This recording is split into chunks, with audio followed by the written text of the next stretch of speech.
Hi everybody, this is Stefan Molyneux from Free Domain Radio. Hope you're doing well. So, Donald Trump, as I'm sure you're aware, has landed like a meteor on the landscape of American politics, kicking up massive clouds of dust, speculation, misinformation, half-truths, non-truths, false truths, and the occasional nugget of accuracy. We're going to go through the list of the untruths about Donald Trump, just so that you can get to a fair assessment of the man's character and avoid the sensationalistic nonsense and get to the man's actual positions and policies, which are well worth an examination and certainly are not above criticism. But let's focus on the real issues. This is the untruth about Donald J. Trump. Now, Donald Trump, one of the things that's quite amazing about watching the media tussles with Donald Trump is that Donald Trump has very clearly explicated his methodology, his approach, how he seals a deal, how he gains publicity, and the value that he hopes to gain out of the media. And the media don't seem to understand this at all and keep falling for the same traps and the same baits and the same setup. And Donald Trump, in The Art of the Deal, which is not exactly an unknown book, it's one of the biggest and best-selling business books of all time, Donald Trump said, "One thing I've learned about the press is they're always hungry for a good story. And the more sensational, the better. It's in the nature of the job, and I understand that. The point is that if you are a little different or a little outrageous, or if you do things that are bold or controversial, the press is going to write about you. I've always done things a little differently. I don't mind controversy, and my deals tend to be somewhat ambitious. The result is that the press has always wanted to write about me." Now, for those who don't know, Trump first came to the attention of the media in 1973, 43 years ago. And I've said before, Trump does the media better than the media does, and that's partly because Donald Trump has had more experience dealing with the media as an adult than most of the media people have had breathing, right? So it's important. You're going up against an expert when you try to out-media Donald Trump. He also wrote, "Sometimes they write positively and sometimes they write negatively. But from a purely business point of view, the benefits of being written about have far outweighed the drawbacks. The funny thing is that even a critical story, which may be hurtful personally, can be very valuable to your business. The other thing I do when I talk to reporters is to be straight. I try not to deceive them or to be defensive, because those are precisely the ways most people get themselves in trouble. Instead, when a reporter asks me a tough question, I try to frame a positive answer, even if that means shifting the ground. For example, if someone asks me what the negative effects of the world's tallest building might have on the West Side, I turn the tables and talk about how New Yorkers deserve the world's tallest building and what a boost it will give the city to have that honor again." Right? So, again, as we go through these media scandals, you'll see this being played out again and again. He wrote, "The final key to the way I promote is bravado. I play to people's fantasies. People may not always think big themselves, but they can still get very excited by those who do. That's why a little hyperbole never hurts. People want to believe that something is the biggest and the greatest and the most spectacular. I call it," he said, "truthful hyperbole. It's an innocent form of exaggeration and a very effective form of promotion." And we'll see this playing. And it's amazing. The media, this has been out there. They can read this. This is exactly his game plan for dealing with them. And they just keep making the same mistakes again and again. So, there's an old quote from Mahatma Gandhi that is relevant to this, where he said, "First, they ignore you. Then, they laugh at you. Then they fight you. Then you win." So, since 1988, Donald Trump has been discussed as a potential presidential candidate. He is not new to this game. In the 80s, he was giving speeches at the Republican National Convention, which was, pure conservatism in a drip box. In 1999, Trump actually briefly declared himself as a candidate for the Reform Party's presidential nomination, but withdrew, claiming the party was a total mess and that you could only win the whole thing with a totally unified party. In response to questions if he would seek the presidency in the future, Trump commented, "In a number of years, I might consider it." Now, Ed Schultz from April 2011 wrote, "Donald Trump continues to parade himself around the media as if people in this country actually care about his potential candidacy in 2012. I don't think they do. This is a circus and it's fake. Mr. Trump, stop embarrassing yourself." So it's good to know that a guy whose main job is figuring out what his audience is interested in has no idea that people might possibly be interested in Donald Trump. Seth Meyers, the comedian, May 2011. Donald Trump has been saying that he will run for president as a Republican, which is surprising because I just assumed he was running as a joke.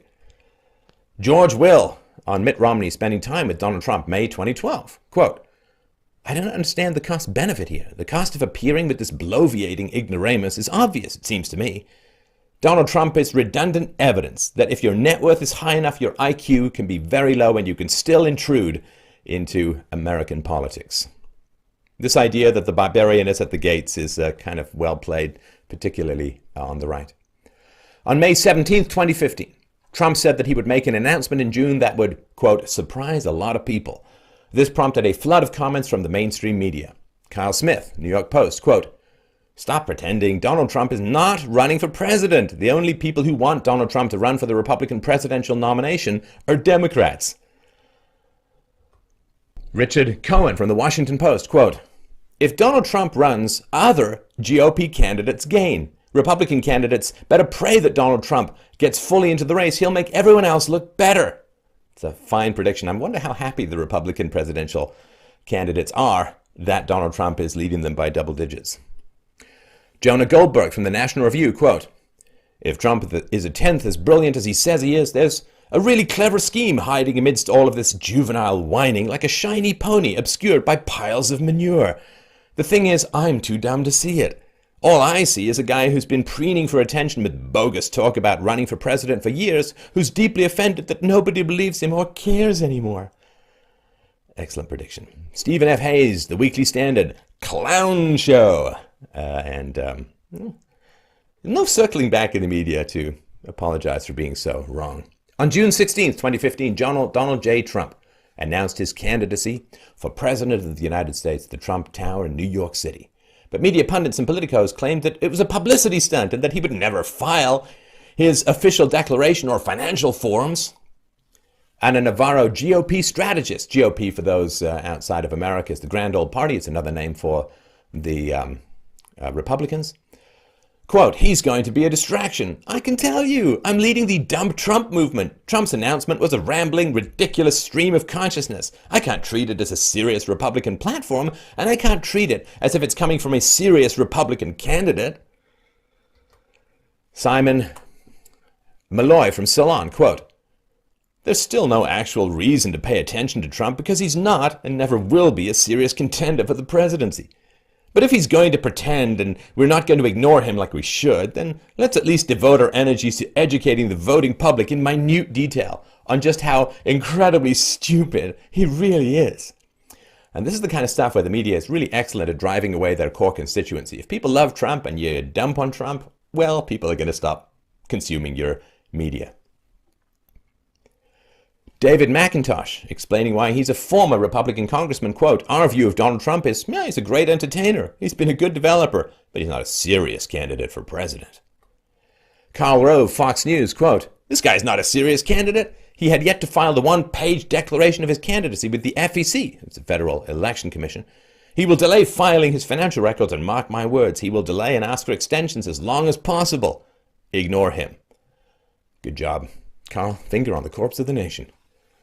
On June 22nd, 2015, Trump did file his election papers, commenting, I am pleased to submit this filing to the Federal Election Commission, formalizing my campaign for President of the United States. So people thought that he wasn't going to file because you've got to declare your financials, and people thought, well, he doesn't want people to find out that he's not as rich as he says he is and all that, and, well, proven wrong. Now, you may have heard a tad of a kerfuffle on illegal immigration. So after mocking Trump, after ignoring his candidacy and labeling him as a complete buffoon, the mainstream media eventually figured out that Donald Trump was serious about his candidacy and, of course, wasted no time in going for his throat. There's an entire setup in American politics where people donate to politicians in return for political favors that help them make a lot of money. And Donald Trump is bypassing all of that by self-funding his own campaign and not being beholden to any of the lobbyists. So the lobbyists as a whole, the existing Republicans and Democrats, he's breaking the whole machine. Donald Trump. What did he actually say about immigrants? Quote, when Mexico sends its people, they're not sending the best. They're sending people that have lots of problems, and they're bringing those problems. They're bringing drugs, they're bringing crime, they're rapists, and some I assume are good people, but I speak to border guards and they're telling us what we're getting. All right, I'm sure you don't need a lot of help breaking this down. but he said he's talking about illegal immigrants from Mexico, and there's a subset of them that are criminals. They're bringing drugs across the border, and they're rapists and so on, right? The New York Times. Trump's claim that illegal Mexican immigrants are rapists. Okay, so you're going from a subset to a whole. You'll see this pattern repeated over and over and over again in attacks on anyone the media doesn't like. We'll see this with Rosie O'Donnell. We'll see this with a variety of other issues. The Huffington Post. He called Latino immigrants criminals and rapists. Okay, illegal immigrants, first of all, that's a subset of immigrants. Of course, a lot come in legally, and criminals and rapists as a subset of the illegal immigrants, so they extrapolated it so that he was calling all Latino immigrants criminals and rapists. Washington Post, he referred to Mexicans as rapists. See, that's even better because he's now apparently not just talking about a subset of illegal immigrants coming into the United States, but every single person in Mexico. Not true. Time magazine, Trump's comment that Mexican immigrants are rapists. Again, not true. Trump called Mexican immigrants rapists and criminals. Again, not true. LA Times, describing Mexican immigrants as rapists. Not true. Fortune, branding Mexican immigrants as criminals and rapists. Not true. Hollywood Reporter, he referred to Mexican immigrants as rapists. Not true. CBS News, Trump defends calling Mexican immigrants rapists. Not true.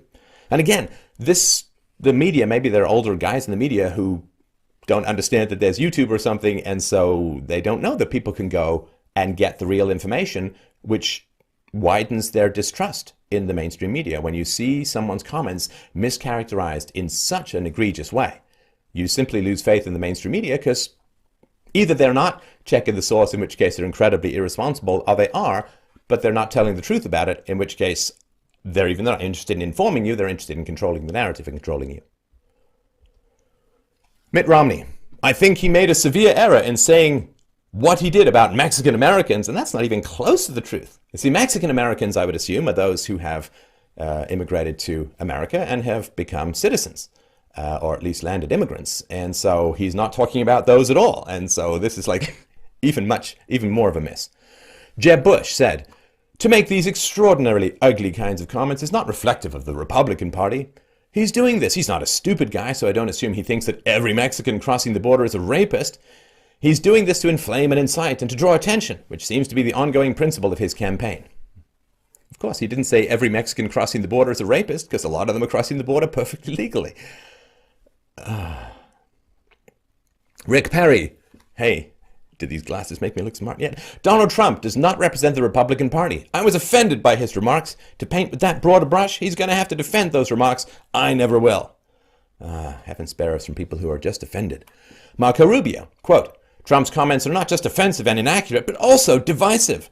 Our next president needs to be someone who brings Americans together, not someone who continues to divide. Bernie Sanders. That is old-fashioned racism. That is xenophobia for a major candidate for president of the United States to be throwing slurs at one group of people because of the country of origin that they came from is totally unacceptable, period. And again, he was talking about a subset of the illegal immigrants, not everyone from Mexico. So Bernie Sanders is really upset at slurring while slurring. Hillary Clinton. I'm very disappointed in those comments. I feel very bad and very disappointed with him and with the Republican Party for not responding immediately and saying, enough, stop it. Donald Trump responded by saying, it seems like I'm sort of the whipping post because I bring it up. And I don't understand whether you are liberal or whether you are conservative or whether you're a Republican, Democrat. Why wouldn't you talk about a problem? The crime is raging, it's violent, and people don't want to even talk about it. If you talk about it, you are a racist. I don't understand it. So what was he talking about? So why is he talking about immigration and rape? Well, Trump had specifically referenced a Fusion article stating that according to directors of migrant shelters, a, quote, staggering 80% of Central American girls and women crossing Mexico en route to the United States are raped along the way. That's 80% of these women en route to the United States are raped along the way. So that's why he's talking about rapists. The data is there, but of course, nobody talks about it. They simply exaggerate and misdirect people. So comparatively, the nonprofit organization Amnesty International has previously estimated the number of women being raped at 60%. Quote, women and girl migrants, especially those without legal status traveling in remote areas or on trains, are at heightened risk of sexual violence at the hands of criminal gangs, people traffickers, other migrants, or corrupt officials. That's from the 2010 Amnesty International report. The mainstream media has regularly joked about the absurdity of Mexico paying for the creation of a wall along the southern United States border. It is claimed that Trump refuses to offer details on how this would be done, but specifics were included in his original immigration paper. Then you'll see this often. People will say, Donald Trump is not providing any details, any specifics, but he does. So this is what he said, quote, Mexico must pay for the wall, and until they do, the United States will, among other things, impound all remittance payments derived from illegal wages, increase fees on all temporary visas issued to Mexican CEOs and diplomats, and if necessary, cancel them, increase fees on all border crossing cards, of which we issue about 1 million to Mexican nationals each year, a major source of visa overstays, increase fees on all North American Free Trade Agreement worker visas from Mexico, another major source of overstays, and increase fees at ports of entry to the United States from Mexico. Tariffs and foreign aid cuts are also options. We will not be taken advantage of anymore. Now, again, the mainstream media will often portray, he said he's going to do it, how's he going to pay for it? And he said exactly how he's going to pay for it, but they don't want to report on that. This is king. He say, he's got lack of formal plans for X, and it's often after specific policy papers have been published by the campaign. After misrepresentation of Trump's illegal immigrant comments spread, PGA of America, golf group, NASCAR, racing car group, and ESPN Sports Channel all announced that they were canceling events at Trump properties. The media gloated over the fallout. This is what people on the left do if they disagree with you. They don't rebut your arguments. They simply go for your source of revenue. Donald Trump said, so it's unbelievable. You hear NASCAR and ESPN leaving Trump. One was a banquet and the other was a simple golf outing. Oh, and by the way, now other people will play golf, so I'll get 2 fees instead of 1. I mean, the whole thing is crazy. They left a big, fat, beautiful deposit on the table, and they have to go to a course that's not even nearly as good. That's some of the best courses in the world. So he gets to advertise himself, he gets to make more money, and the left is stymied. Now, Univision and NBC, these are 2 television stations or television channels in the United States, and Univision is the Spanish language one. They announced that they would not be airing the Mr. Universe competition. NBC and Trump were co-owners, as contracted due to the presidential candidate's immigration-related comments. Trump responded by suing Spanish-language Univision for $500 million due to breach of contract and defamation. At press time, the case has yet to be resolved. Trump settled his dispute with NBC, buying full control of the Miss Universe organization, only to sell it mere days after obtaining the company. Now, the department store Macy's obtained significant attention for dropping the Trump clothing line, only to find itself on the receiving end of a boycott by Trump supporters. In January 2016, Macy's reported a same-store holiday sales decline of 4.7% and now plans to close 40 stores. Donald Trump, quote, Macy's totally caved at the first sign of potential difficulty with special interest groups who are nothing more than professional agitators, who are not looking out for the people they purport to represent, but only for themselves. And the media, I think, has substantially underestimated American people's impatience and exhaustion with political correctness. It's just what he said at the beginning, but who listens? After a Trump event in Arizona on July 16, 2015, Senator John McCain commented on the candidate's immigration proposal, quote, it's very bad. This performance with our friend out in Phoenix is very hurtful to me because what he did was he fired up the crazies. We have a very extreme element within our Republican Party now. He galvanized them. He's really got them activated. He's kind of insulting his own constituents here, and this is how deep the Trump sentiment goes. Now, you can look on the internet. John McCain has done criminals crossing the borders, let's build a fence and keep them out videos before, but this is a feud between John McCain and Donald Trump. Now, this statement from McCain, who has made very similar immigration crime statements previously, sparked a public feud between the 2 figures. So during a Q&A, Trump was asked about the comments, McCain's comments, and Trump said, McCain insulted me and he insulted everybody in that room. And I said somebody should run against John McCain, who has been, in my opinion, not so hot. And I supported him for president. I raised $1 million for him. That's a lot of money. I supported him. He lost. He let us down. But he lost, and I never liked him much after that because I don't like losers. But Frank, let me get to it. And Frank Luntz said, he's a war hero. He's a war hero. Trump said, he's not a war hero. Luntz said, he's a war hero. Trump said, he is a war hero. Luntz, 5.5 years in a Vietnamese prison camp. Trump, He's a war hero because he was captured. I like people that weren't captured, so he's a war hero. Do you agree with that? He's a war hero because he was captured, okay? I believe perhaps he's a war hero. But right now, he said some very bad things about a lot of people. So what I said is, John McCain, I disagree with him that these people aren't crazy. So he said a couple of times, 3 or 4 times, that John McCain is a war hero. What does the mainstream media say? They jumped on the comments with salacious headlines as pundits demanded that Trump leave the presidential race. NBC, he's not a war hero. Donald Trump mocks John McCain's service. CBS, Trump, McCain only a war hero because he was captured. ABC, John McCain wants Donald Trump to apologize to veterans. Washington Post, Trump slams McCain for being captured in Vietnam. Politico, Trump attacks McCain. I like people who weren't captured. The Daily Beast, draft dodging Trump says POW McCain not a war hero. Again, you can find all of this online and listen to it for yourself. John McCain, so many men and some women who served and sacrificed and happened to be held prisoner, and somehow to denigrate that in any way, their service, I think, is offensive to most of our veterans. So he's having a feud with John McCain after John McCain says some untruthful things about Donald Trump. Donald Trump takes a swipe at him, and suddenly now it's been extrapolated to all veterans. Jeb Bush, enough with the slanderous attacks at Sen John McCain and all our veterans, particularly POWs, have earned our respect and admiration. Ted Cruz, stayed fairly classy. Folks in the press love to see rep-on-rep violence, so you want me to say something bad about Donald Trump or bad about John McCain or bad about anyone else? I'm not going to do it. Donald Trump, 4 times I said he is a hero, citing a fact-check article by journalist Cheryl Atkinson. But you know, people choose little selective pieces. If you read what I say or watch what I say, which is even better, you'll say that there was nothing wrong. So, was he a draft dodger? Of course, this all sparked off claims about Donald Trump being a draft dodger.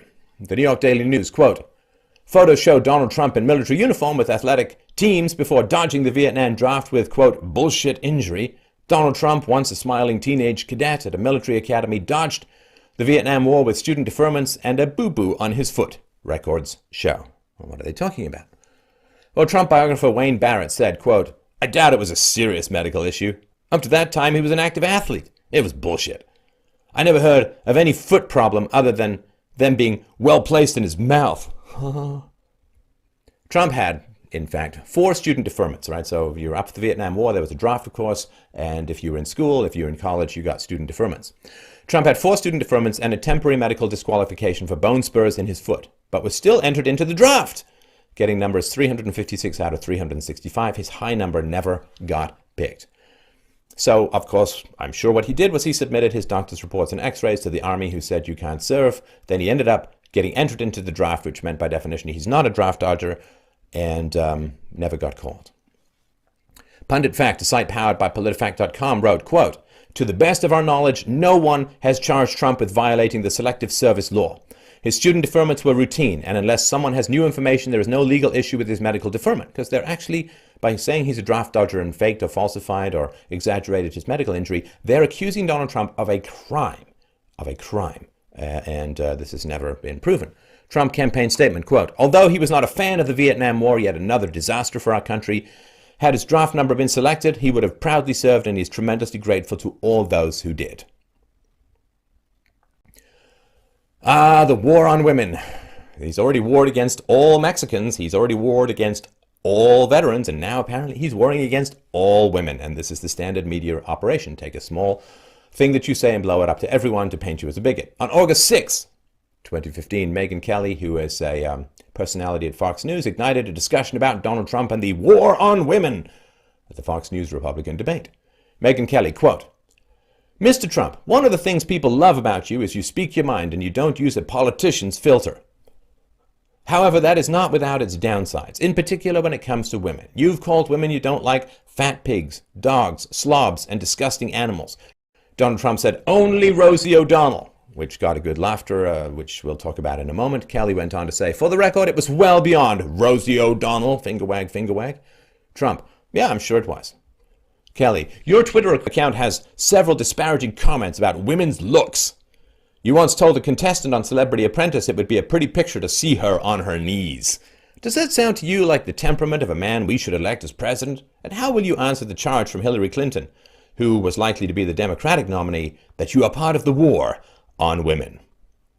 Trump, I think the big problem this country has is being politically correct. Applause. I've been challenged by so many people, and I don't frankly have time for total political correctness. And to be honest with you, this country doesn't have time either. And frankly, what I say, and oftentimes, it's fun, it's kidding, we have a good time. What I say is what I say. And honestly, Megyn, if you don't like it, I'm sorry. I've been very nice to you, although I could probably maybe not be based on the way you have treated me, but I wouldn't do that. For those who don't know, the Donald Trump / Rosie O'Donnell feud began when Trump decided not to fire Miss USA Tara Conner after revelations of underage drinking, public sexual activities, and drug use. She tested positive for the use of cocaine, heroin, and crystal meth, which violated her contract of, decent behavior while she was Miss USA. Now, Trump allowed Miss Conner to keep her crown on the condition that she attend rehab. Quote, I've always been a believer in second chances. Tara is a good person. Tara has tried hard. Tara is going to be given a second chance. Now, Rosie O'Donnell then went on the television show called The View and insulted Trump, mocking his appearance, making fun of his hair, like that's a new one, and claiming that he had personally gone bankrupt. Quote, he's the moral authority, left the first wife, had an affair, left the second wife, had an affair, had kids both times, but he's the moral compass for 20-year-olds in America. The Celebrity Apprentice comment that Megyn Kelly referred to about the woman on her knees was directed at Brandy Roderick. She said, like him, I didn't even remember him saying that. I've always had a positive experience around Donald. He's always been encouraging. He's never been disrespectful to me. I don't condone men being derogatory, but I think he's just on television. He's trying to be funny. He didn't mean anything horrible by it. But just because she's not offended doesn't mean that the mainstream media can't clutch its pearls, faint on a couch, and get all Victorian. Now, as far as answering Hillary Clinton's charge that Trump is part of the war on women, from the book Trump Surviving at the Top, quote, I'm not a crusader for feminism, and I'm not against it either. I'm just oblivious to a person's gender when it comes to hiring people and handing out assignments, which is true. In general, the freer the market, the less discrimination it manifests, because it's only interested in one color, which is green. The menstrual attack. Donald Trump, quote, I'm very disappointed in Fox News. I think they probably had an agenda, but certainly I don't have a lot of respect for Megyn Kelly. She's a lightweight. I just don't respect her as a journalist. I have no respect for her. I don't think she's very good. I think she's highly overrated. She gets out and she starts asking me all sorts of ridiculous questions. And you can see there was blood coming out of her eyes, blood coming out of her wherever, but she was, in my opinion, she was off base. And by the way, not in my opinion, in the opinion of hundreds of thousands of people on Twitter. Now, during the same conversation, Trump also criticized moderator Chris Wallace, saying there was blood pouring out of his eyes too.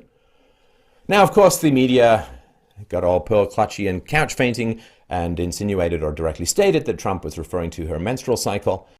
The campaign commented, Mr. Trump said blood was coming out of her eyes and whatever, meaning nose, but wanted to move on to more important topics. Only a deviant would think anything else. Now, Trump, after this, boycotted appearing on Fox, the channel, taking his ratings drawings power with him, and he is a giant eyeball magnet. He told Sean Hannity, another Fox personality, in a private phone call that he was never doing Fox again. Trump then appeared on all 4 Sunday non-Fox public affairs shows, and the main story was the bias of Fox News. Trump continued this strategy until Roger Ailes, who's the head of Fox News, called him supposedly desperate to broker a truce. Donald Trump, I don't start these fights, but I sure as hell win them. And I think that's something Americans respond to. The bankruptcies. 4 bankruptcies, 4 bankruptcies, 4 bankruptcies. If I repeat it, it becomes true and valid. So, routinely reported, Donald Trump has filed for bankruptcy, which is untrue.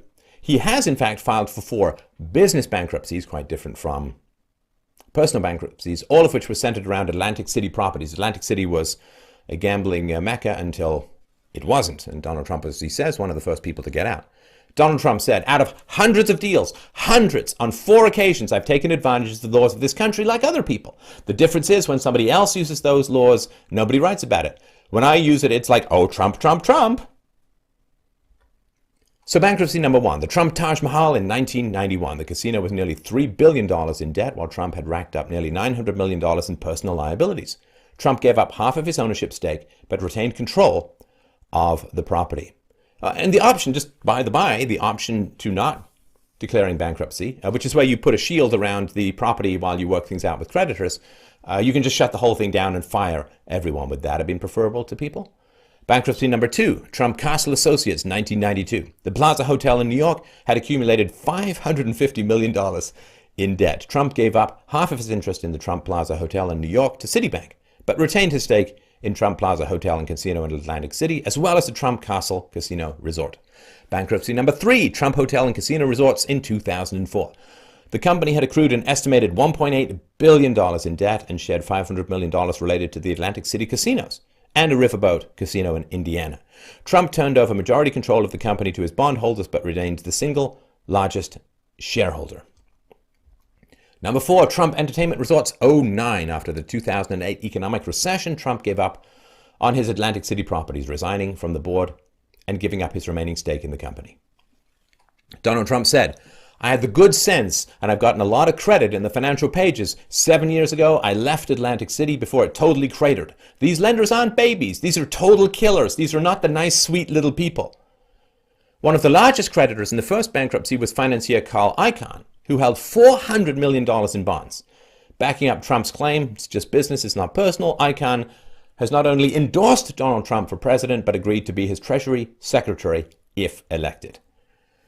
Law professor Adam Levitin, quote, "The mere fact of these filings is somehow imputed to be a personal failing of Donald Trump. I have never heard anyone suggest that these filings were because of Trump's bad management. Bankruptcy is a background term to every contract. It's an embedded option. Lenders price for it.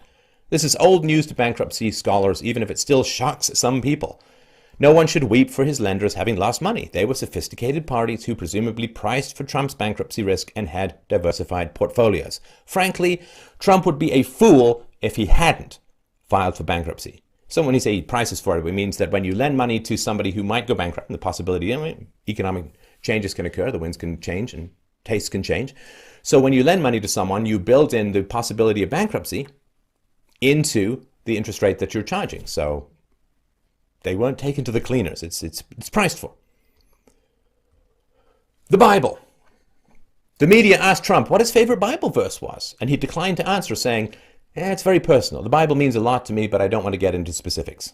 So he said, "I'm not going to," and immediately the mainstream media reported that he was unable to name his favorite Bible verse. Bobby Jindal, a politician, "Donald Trump's never read the Bible." BBC, "Does Donald Trump have a God problem?" The Daily Beast, "Donald Trump's biggest vulnerability is the Bible." Mother Jones, such a religious institution, "Donald Trump once again shows that he's probably never cracked open a Bible in his life." Business Insider, "Donald Trump just dodged 2 questions about the Bible." How do these people sleep? Trump eventually commented on his favorite Bible verse, Proverbs, the chapter, "Never bend to envy." I've had that thing all of my life where people are bending to envy. So he just paraphrased it, and then the media then proceeded to attack him for horribly misquoting the verse that he never actually, in fact, attempted to quote. Oh my God. It's like a kitten with a mirror. Trump's campaign clarified that he was referring to Proverbs 24:1-2. Quote, "Be thou not envious against evil men, neither desire to be with them, for their heart studieth destruction, and their lips talk of mischief." And anybody who doesn't know who he's talking about needs to stop watching this presentation. Muslims in 9/11. During a speech, Trump commented that thousands and thousands of American Muslims celebrated the 9/11 attacks, specifically noting reports from New Jersey and footage that he had seen on television with his own eyes. The mainstream media, including the New York Times and the Associated Press, immediately denounced Trump, claiming that there is or was no evidence of Muslims in America celebrating on September 11th. So let's rewind for a moment, people. Remember, he says strategic exaggeration. Hyperbole is helpful, so he exaggerated. The media didn't respond with, "It was less than that." They responded with, "There was none," thus creating a controversy, thus creating an uproar, and thus, at a time when he's in trouble with his stance about Muslim immigration, he gets across to millions of Americans through the mainstream media, without having to buy a single ad, the actual facts, which we'll see in a moment. It didn't take long for a post-9/11 Washington Post article from Serge F. Kovaleski to surface. Quote, In Jersey City, within 2 hours of 2 jetliners plowing into the World Trade Center, law enforcement authorities detained and questioned a number of people who were allegedly seen celebrating the attacks and holding tailgate-style parties on rooftops while they watched the devastation on the other side of the river. So now an entire generation of people too young to remember 9/11 has been educated about American Muslims apparently or allegedly celebrating the 9/11 attacks. There was also follow-up from Princeton University lecturer Ifan Kawaja in July 2004. Quote, in an email to me on December 16, 2003, Kowaleski indicated that his information had come from the Jersey City Police Department and that he had confirmed the JCPD's information via interviews of eyewitnesses of the celebration. So American Muslims apparently or allegedly celebrating 9/11 in New Jersey. Television news reports have also surfaced covering the events in New Jersey, including footage of mass Muslim celebrations in the Middle East, not in New Jersey, in the Middle East. Despite the evidence that there were these celebrations in New Jersey, Kowaleski, who now works for the New York Times, started walking back the statements in his article. Trump commented on the situation during a speech. Now, the poor guy, you got to see this guy. I don't know what I said. I don't remember. He's just flailing, pretending to be some reporter. Never missing an opportunity to attack the media, then took a precise screen grab of Trump flailing his arms, making it look like he was distinctly mocking the reporter, who it turns out is disabled. The New York Times, we think it's outrageous that he would ridicule the appearance of one of our reporters. Donald Trump. In my recent speech before 10,000 people in Myrtle Beach, South Carolina, I merely mimicked what I thought would be a flustered reporter trying to get out of a statement he made long ago. If Mr. Kowaleski is handicapped, I would not know because I do not know what he looks like. The reporter responded, saying he had met Trump several times in the past and Trump demanded an apology from the New York Times for the accusation. Donald Trump, quote, the reporter must think a lot of himself if he thinks I remember him from decades ago, if I ever met him at all, which I doubt I did. He should stop using his disability to grandstand and get back to reporting for a paper that is rapidly going down the tubes. In closing, Trump accurately commented that Muslims celebrated after 9/11 in New Jersey. Did he exaggerate the numbers? Well, maybe he saw the footage of celebrations in the Middle East and conflated the two. Maybe he exaggerated, as he tells people he's going to do. Either way, the media was exposed as liars for claiming no celebrations ever took place, and Trump controlled both the narrative and the news cycle and got criticisms of American Muslims out to millions of people who probably have never heard anything about that. The Muslim immigration ban. You may have heard a little bit about this too. So, Donald Trump published a statement regarding Muslim immigration on his website, and both the mainstream media and the entire political establishment completely freaked out. The statement read, and I quote, Donald J. Trump is calling for a total and complete shutdown of Muslims entering the United States until our country's representatives can figure out what is going on. According to Pew Research, among others, there is great hatred towards Americans by large segments of the Muslim population. Most recently, a poll from the Center for Security Policy released data showing, quote, 25% of those polled agreed that violence against Americans here in the United States is justified as part of the global jihad. And 51% of those polled, quote, agreed that Muslims in America should have the choice of being governed according to Sharia. Sharia authorizes such atrocities as murder against non-believers who won't convert, beheadings, and more unthinkable acts that pose great harm to Americans, especially women. He may be referring to stonings or clitorectomies or female genital mutilation or something like that. This is my particular words added. Now, again, he wants to get this information out to as many people as possible, and he continues to use the hysterical media to do it.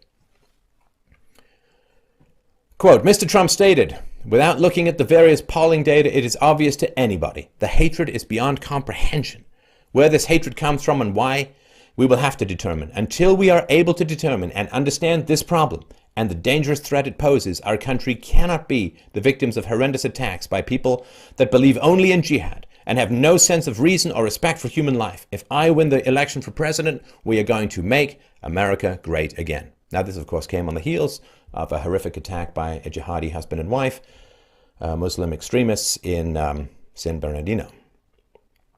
Now, of course, the media immediately declared Trump's proposal unconstitutional and even claimed that he wanted to ban Muslim U.S. servicemen from returning home. I suppose they overlooked the actual title of the statement, Donald J. Trump's Statement on Preventing Muslim Immigration. So if you're immigrating, it means you're not a US citizen, and it certainly doesn't apply to Muslims, servicemen overseas. So regarding the constitutionality, not hard to look up, took us about 5.5 seconds. The Constitution contains the following provision: suspension of entry or imposition of restrictions by President. Quote from the Constitution: whenever the President finds that the entry of any aliens or of any class of aliens into the United States would be detrimental to the interests of the United States, he may, by proclamation and for such period as he shall deem necessary, suspend the entry of all aliens or any class of aliens as immigrants or non-immigrants, or impose on the entry of aliens any restrictions he may deem to be appropriate.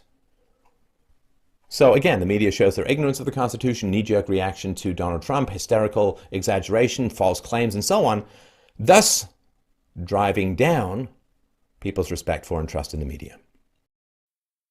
I mean, in fact, America is in the process of winding down wars against Islamic countries, and the idea that you let lots and lots of young military-age men from people you're currently at war with into your country, I don't know what to say. That's madness.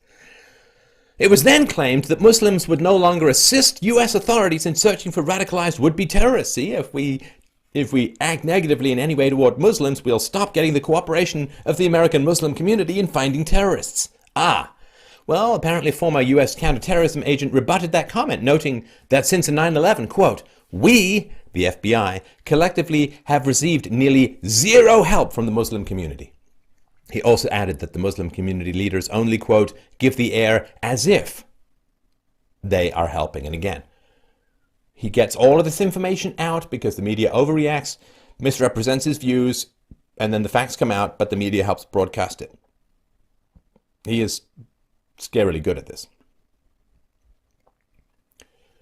Jeb Bush said, look, this is not a serious proposal. In fact, it will push the Muslim world, the Arab world, away from us at a time when we need to re-engage with them to be able to create a strategy to destroy ISIS. J.K. Rowling, the British author, how horrible. Voldemort was nowhere near as bad. British Prime Minister David Cameron, Trump's position is divisive, unhelpful, and quite simply wrong.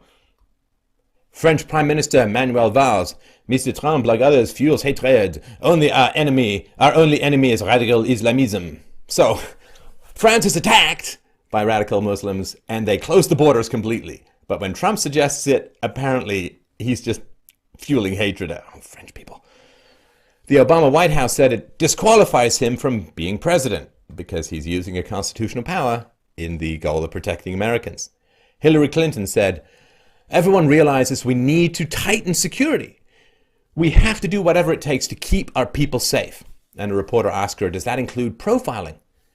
She said, well, I think we have to do whatever it takes. We are in a war situation, and we're going to have to do things people do in times of war. We know that we have to make trade-offs and convenience in our freedom of movement. So she seems to be agreeing with Donald Trump. Sorry, that was Hillary Clinton after 9/11. Here's Hillary Clinton in 2015.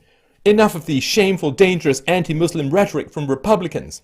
And of course, they're saying all of that because Muslims tend to vote left, overwhelmingly tend to vote left, so Democrats are just protecting the voting base, not Americans.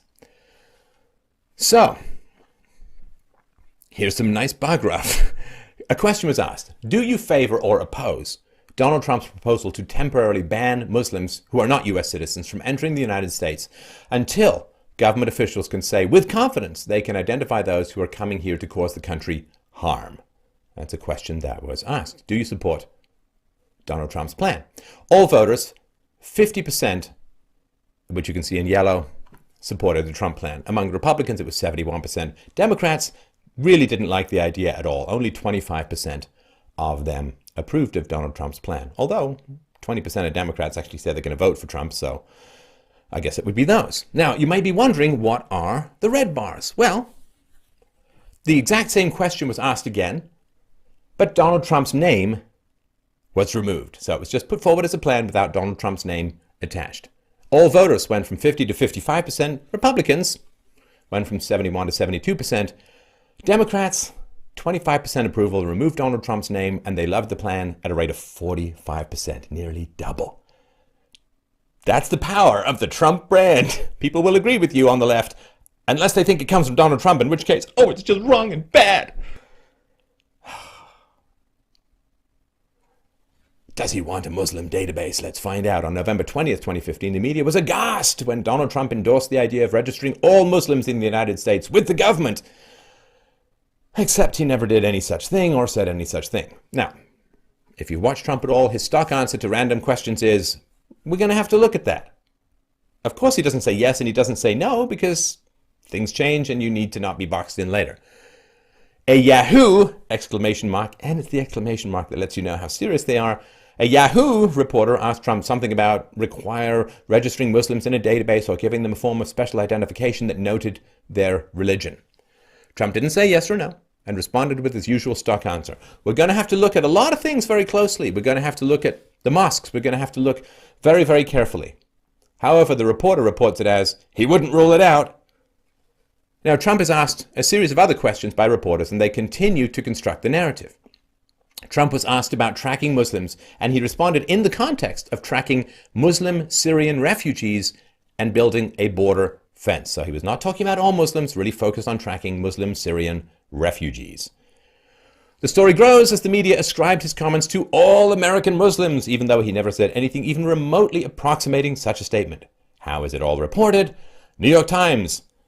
Donald Trump says he'd absolutely require Muslims to register. Time. Donald Trump is in favor of legally requiring American Muslims to register on a database. Raw story. Trump crosses the Nazi line. Maybe Muslims should wear special ID badges. I'm sorry, it's not funny. The whole world's just become The Onion. Employing illegal immigrants. Anderson Cooper asked Trump if his comments about immigration were, quote, hypocritical, given that he, Trump, was involved in a lawsuit 35 years ago with some Polish immigrants hired by an outside contractor. Donald Trump said, "Oh, Anderson, when you have to go back 35 years to tell me about something, I think that's pretty pathetic, to be honest with you." When pressed on the immigration status of his employees, including subcontractors, Trump said, "I can't guarantee it. How can anyone? You have anywhere from 11 to 34 million illegal immigrants. I used to hear 11, now I hear 34 million. I can't guarantee anything, but I can say this. We work very hard to make sure that everybody is legal as opposed to illegal." Now, this 11 million, 34 million has been proposed by some researchers. We'll put some links below. But, you know, a third of Mexico has moved to America, a good proportion of it illegally. So he gets this information out for people who don't know. The Washington Post claimed to have interviewed some unnamed Hispanics who were working on the new Trump International Hotel in Washington, D.C., some of them supposedly immigrants of questionable legal status. The Trump organization, quote, "Our contractors are required to have prospective employees produce documentation that establishes identity and employment eligibility in compliance with immigration law." Trump legal counsel Michael D. Cohen, quote, "Mr. Trump, who is the 100% owner of the old post office, hired one of the largest contractors in the world to act as the general contractor. That company is Lend-Lease. They then go out and employ subcontractors to work for them. The obligation to check all workers on site is exclusive to Lend-Lease. This, of course, assumes that the assertion regarding the employee's status is accurate." And again, how can you win this fight? If it turns out that somehow illegal immigrants ended up working on a Donald Trump building, it just shows how bad the immigration system is. If it doesn't, then you can't criticize him for it. I don't know, why do people try? Enter Vlad the Impaler. Russian President Vladimir Putin on Trump. Quote, "He is a very outstanding man, unquestionably talented. He is the absolute leader of the presidential race." It's actually, it's great when you have to go to a former KGB agent and head of a fairly autocratic government to get the truth about the American presidential race. Donald Trump said, "It is always a great honor to be so nicely complimented by a man so highly respected within his own country and beyond. I have always felt that Russia and the United States should be able to work well with each other towards defeating terrorism and restoring world peace, not to mention trade and all of the other benefits derived from mutual respect." The media was aghast at the positive exchange and asked Trump about Putin having had journalists killed. Donald Trump, quote, "As far as the reporters are concerned, obviously, I don't want that to happen. I think that's horrible. But in all fairness to Putin, you're saying he killed people. I haven't seen that. I don't know that he has. Have you been able to prove that? He's always denied it. It's never been proven that he's killed anybody. So, you know, you're supposed to be innocent until proven guilty, at least in our country."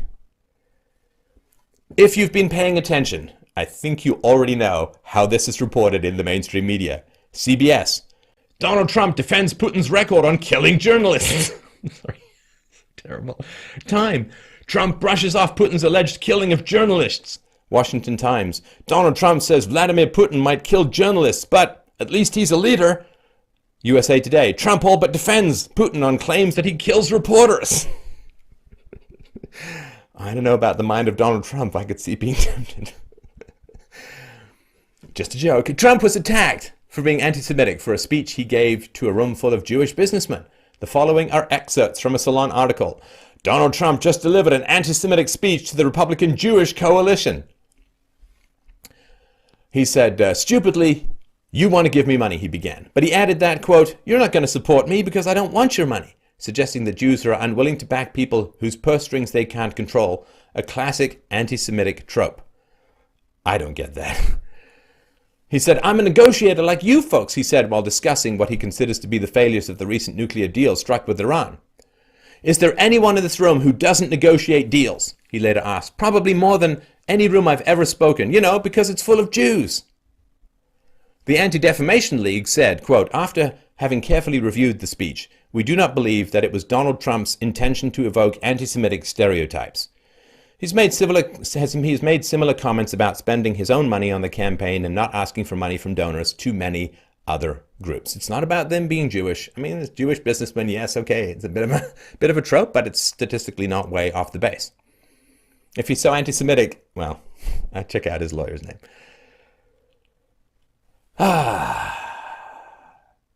Enter Hitler. Hitler 2.0, now with side-styled hair. The New York Times. Never again? Don't be so sure. Readers on Donald Trump and fascism. Never again is referring to, of course, the Jewish Holocaust. Pittsburgh Post-Gazette, quote, Donald Trump's alarming ideas are reminiscent of the Third Reich. Rick Perristine, Washington Spectator. Comparing Donald Trump to Adolf Hitler would give the American hustler far, far too much credit. Connor Lynch, Salon, interesting name, quote, Donald Trump is an actual fascist. What his surging popularity says about the GOP base, much like Mussolini and Hitler, Trump is a demagogue dedicated to riling up the people, particularly conservatives, with race-baiting, traditionalism, and strongman tough talk. And according to polls, it's working. For now. Oh yeah, right. Never any race-baiting coming out of Barack Obama or Eric Holder or anyone like that. Spike Lee, the filmmaker. It's very scary. I don't know how he still thinks he can get the Hispanic vote. That's like the Nazis. That's like Hitler, Mussolini, the Axis powers. You can't do that. Roger Cohen, New York Times, quote, Trump's Weimar America. The Weimar Republic ended with a clown's ascent to power, a high-energy buffoon who shouted loudest, a bully from the beer halls, a racist, and a bigot. Philadelphia Daily News. The new Führer, Trump's latest hair-raising idea, keep out all Muslims. Telegraph. Who said it? Donald Trump or Adolf Hitler? Former Governor Christie Whitman, quote, it is no longer a stretch to compare Donald Trump and some of the other current Republican candidates for president to some of the worst dictators in history. Bill Maher, the comedian, quote, I try to resist comparisons to Hitler because there's only one Hitler. He broke them all. But you know what? If you're stirring up xenophobic hate among an angry, humiliated population and talk about rounding up minorities, it's a little Hitler adjacent. Chauncey DeVega, Salon. Donald Trump is a proto-fascist. He buddies up with Russian President Vladimir Putin for credibility in his role as a new Il Duce, a petite Mussolini for 21st century American politics. Donald Trump is a classic strongman political figure. To that end, he encourages violence by his followers against political opponents and those identified as the other or somehow weak. Nor does Donald Trump deny that he is a racist or neo-fascist. Where to even start? So, of course, Hitler was beaten as a child by his father so viciously that he ended up in a coma, I assume producing brain damage and the kind of severe trauma that leads to the kind of xenophobia and horrifying racism and murderousness that he exhibited as dictator of the Third Reich. Is he like Hitler? Well, when Hitler was running for office, he'd already been jailed for the beer hall putsch where he tried to overthrow a government. He was in jail and he wrote Mein Kampf in jail. I don't believe that Donald Trump has been ever put in jail for attempting to overthrow a government. Donald Trump, in fact, did not even spank his children, for which he has my eternal respect. I wish he'd talk a little bit more about that, but the idea that you're going to compare Donald Trump with Hitler is so hysterical that I think it should pretty much disqualify you from being taken seriously. Anyway, let's move on. Event protesters. During an appearance at the Hill No Labels event, Trump was criticized by a female audience member named Lauren Batchelder. Quote, "Maybe I'm wrong. Maybe you can prove me wrong, but I don't think you're a friend to woman." I think she meant to say women, but she said woman. The media played this up using the war on women narrative, but it was quickly discovered that the audience member was in fact a staff member of the Jeb Bush for President 2016 campaign. Photos of the staffer with Jeb Bush and Marco Rubio emerged, including a Facebook post. "I love you, Jeb. I'm sorry you have to be next to Trump." During audience Q&A, another attendee said, quote, "We have a problem in this country. It's called Muslims. We know our current president is one. You know he's not even an American. We have training camps growing where they want to kill us. When can we get rid of them?" Trump was then fiercely criticized for not vehemently denouncing the idea that President Barack Obama was a Muslim. Now, in general, I've given speeches, they're crazy people interrupt them. You don't engage with them. You don't get into a debate with them because they're crazy. When a protester was ejected from a recent speech during cold weather, Trump joked that security should confiscate their coat. The media criticized Trump for suggesting the confiscation of private property. Humorless spinsters. The media had previously criticized the removal of an aggressive protester from a Trump rally who was later discovered to be a previously convicted bomber of a Marine recruitment center. Oh, OMG, a dating younger women joke. In 2006, Donald Trump was asked on The View about his daughter posing in Playboy. He said, "I don't think Ivanka would do that," pose for nude photographs inside the magazine, "although she does have a very nice figure. I've said that if Ivanka weren't my daughter, perhaps I would be dating her." And people laughed, and there was another joke. Trump's people issued a statement that Donald was absolutely joking and making fun of himself for his tendency to date younger women. The joke went over well in the room, including a follow-up joke by Joy Behar asking, "Who are you, Woody Allen?" Trump belly laughed and told Joy, "That's very good." Woody Allen ended up marrying one of his stepkids, I think. Saturday Night Live. As Trump planned to host Saturday Night Live, the media continually commented on a supposed planned Hispanic activism group protest. Unfortunately for the media, despite all the hoopla, including 500,000 online signatures opposing the event, only about 40 people showed up in New York City to protest. Activism group Deport Racism PAC offered $5,000 if any SNL audience member disrupted the show by calling Trump a racist. In a planned bit which took the wind out of the sails of the activist, Seinfeld creator Larry David showed up and called Trump a racist during his opening monologue, aiming to collect the reward.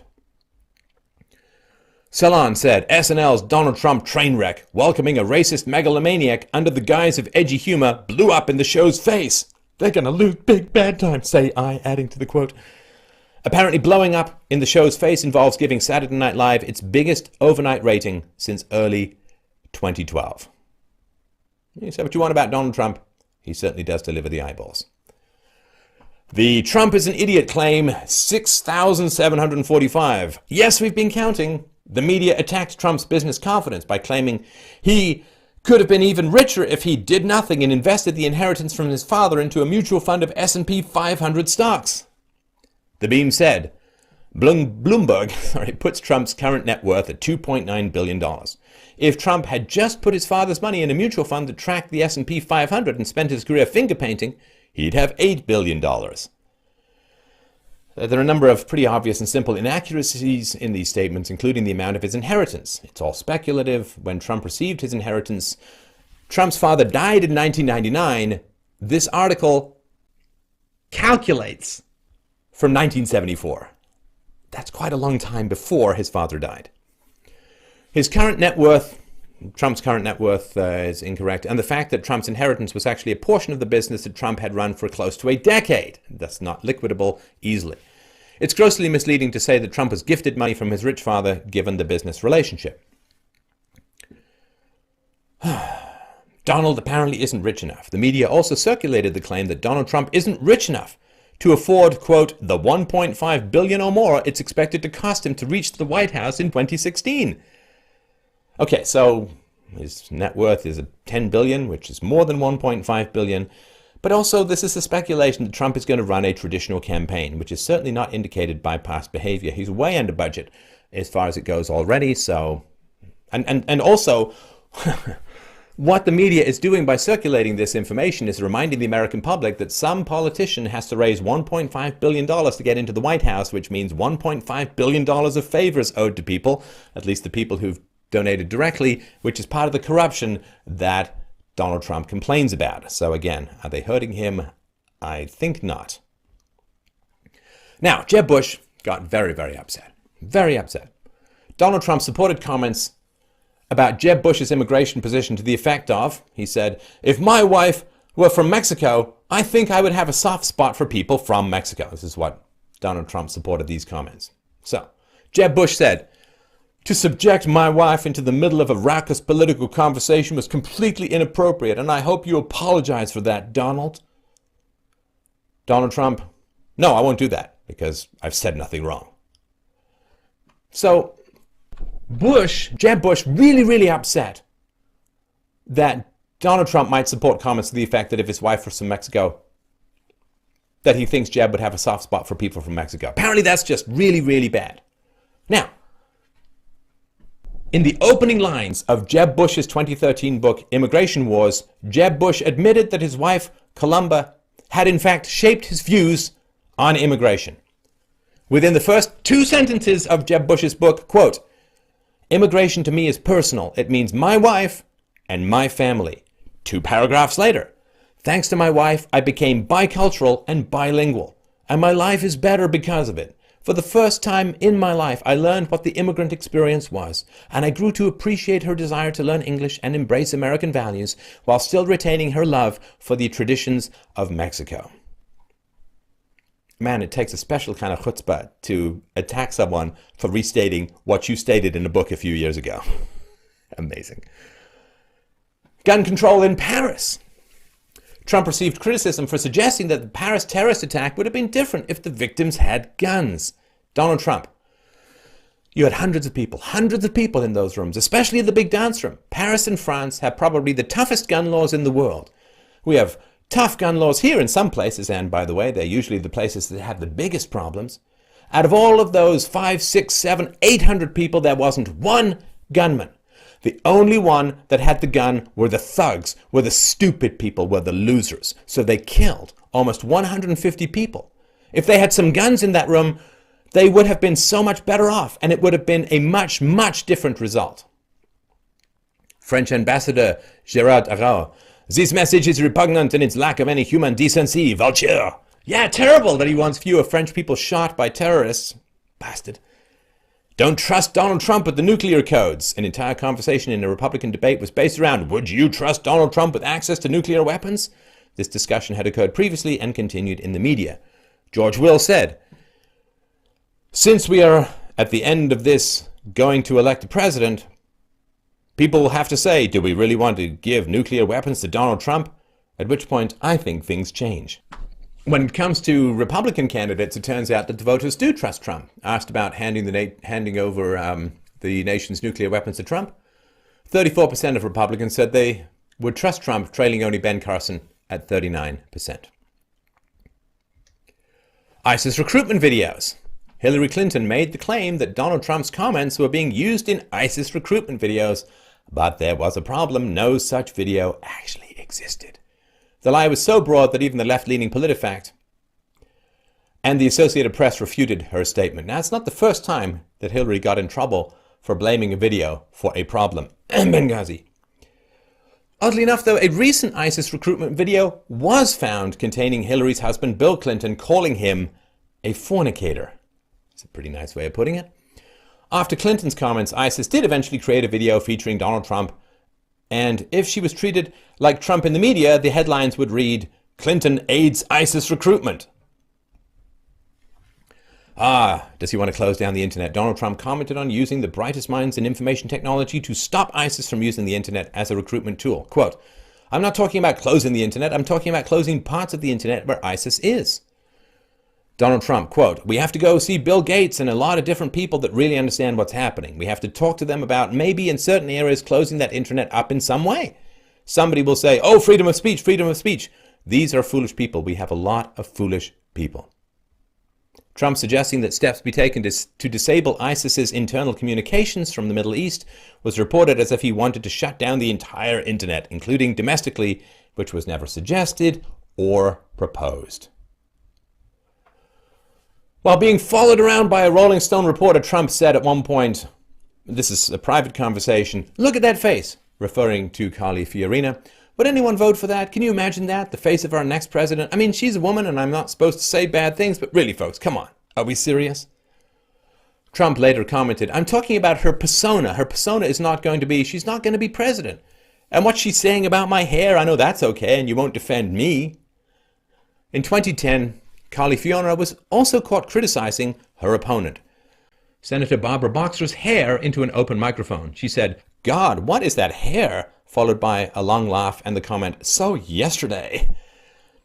Fiorina's campaign dismissed the comments as early morning small talk, but Trump's comments are a grievous attack on all women.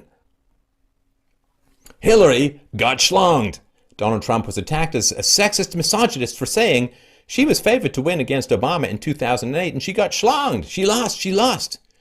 Everyone thought this was a sexual reference except anybody who knew anything about it. It was quickly discovered that schlonged is campaign election jargon for being defeated soundly, and old clips of Trump and other political figures using it was quickly discovered.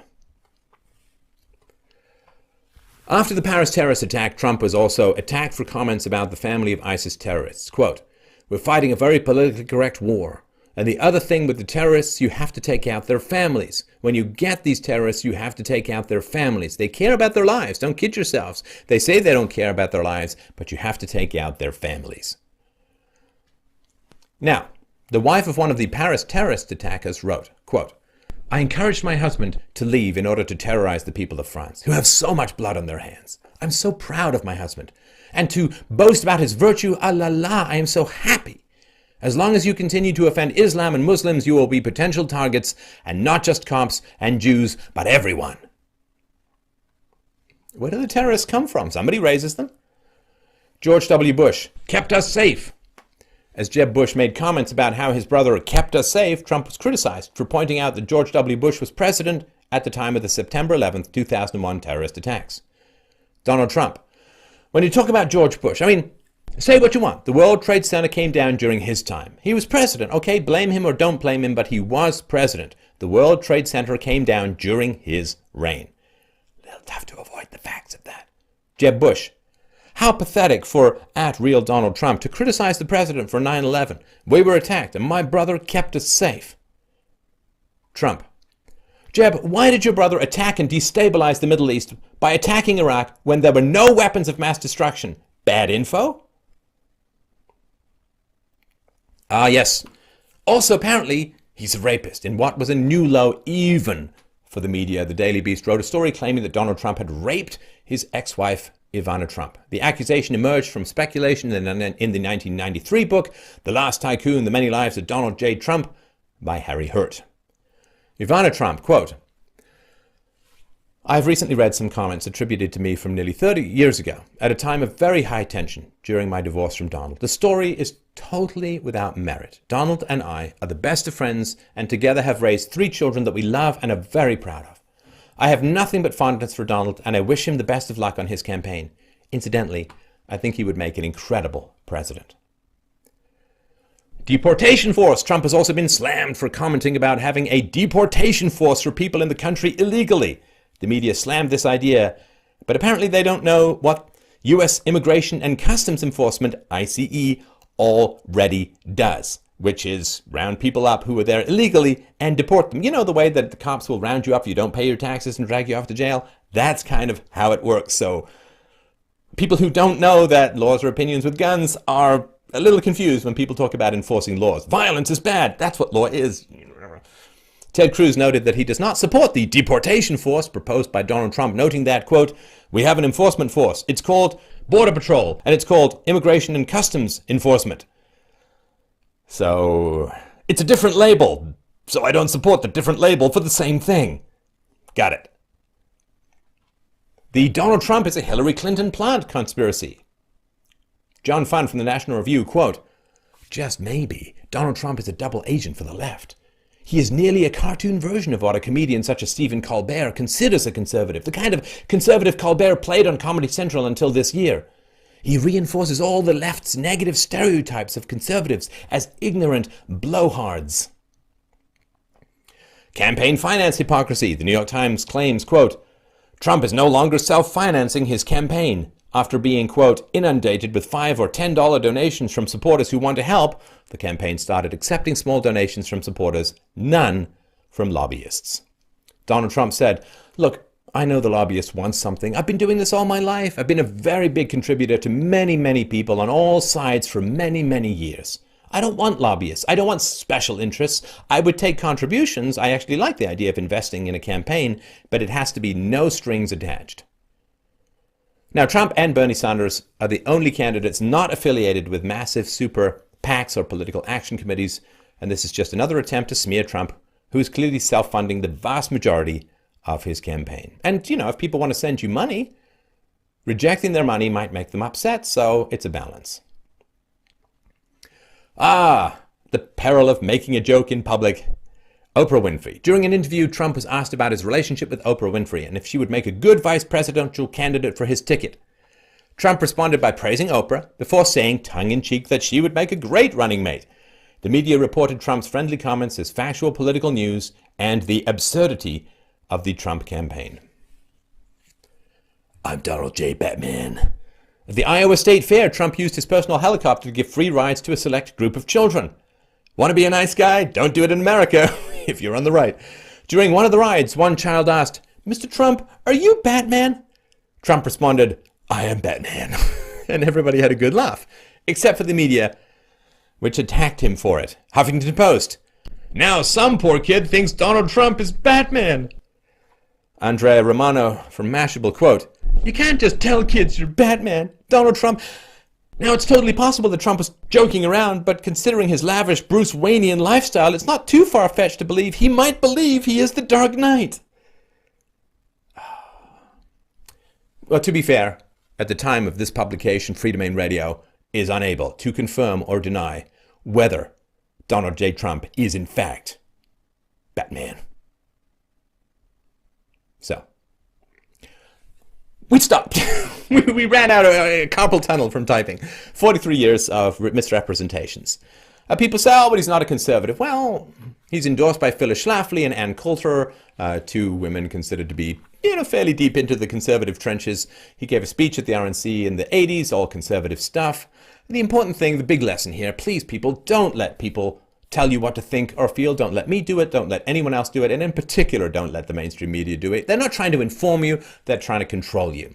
The future, if we're going to have one, must belong to people who think for themselves and who violently, emotionally push back against those who wish to control you with a false narrative. Thank you so much for watching. If you find this information useful, please like, subscribe, and share. And we do take donations. You can even send more than $5 or $10 if you want at freedomainradio.com/donate to help us continue to do this work in bringing truth to a sometimes seemingly darkening world. Thank you so much. This is Stefan Molyneux. We'll talk to you soon.